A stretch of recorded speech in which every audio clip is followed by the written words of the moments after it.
Kinilala at pinarangalan ang isang kababayan natin sa Canada dahil sa mga kontribusyon nito sa kanilang komunidad. Ito ang umatikabong balita ni Imelda Andrada.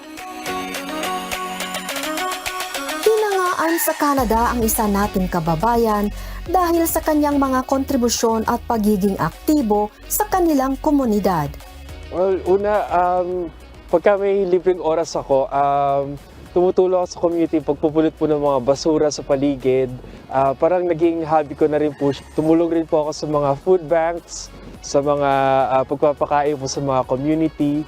At naging part din po ako ng awareness po when it comes to discrimination and racism po dito sa Canada. Naging inspirasyon siya sa ibang mga tao kung kaya't nailunsad ang community-wide litter pickup drive sa Bow Valley, Alberta. Isinasagawa ito kada taon tuwing ipinagdiriwang ang Filipino Heritage Month. Sa murang edad ay nagkaroon na siya ng inspirasyon sa paggawa ng mabuti. Yung tatay ko po is inspiration ko po kasi nakikita ko po siya nung bata ako na nagwawalis po sa kalsada pagka wala po siyang work. At very inspired po kay Kuya Daniel Rason kasi ang dami po niyang public service na ginagawa. Hindi po namin mention lahat pero nakaka-inspire po yung mga ginagawa po na mga pagtulong sa kapwa po ni Kuya Daniel Rason.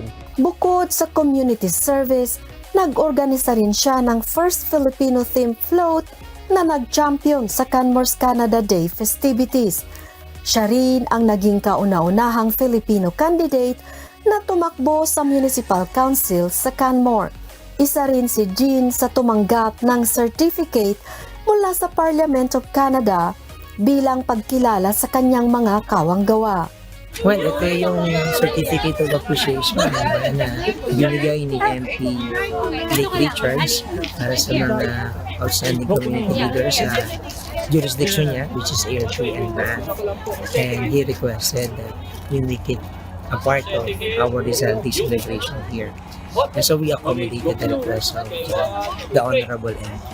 And so we're thankful to all the awardees who came here, and we would like to congratulate them as well.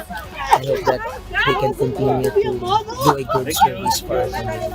Nominated din si Jean bilang Pinoy of the Year at Community Service Award sa Golden Balangay Awards na isang prestigious organization sa Canada. Na-involved din po ako sa project when it comes to mental health research po ng mga Pilipino. Napag-aralan po natin yung mga impact po ng pagpunta natin sa Canada when it comes to mental health.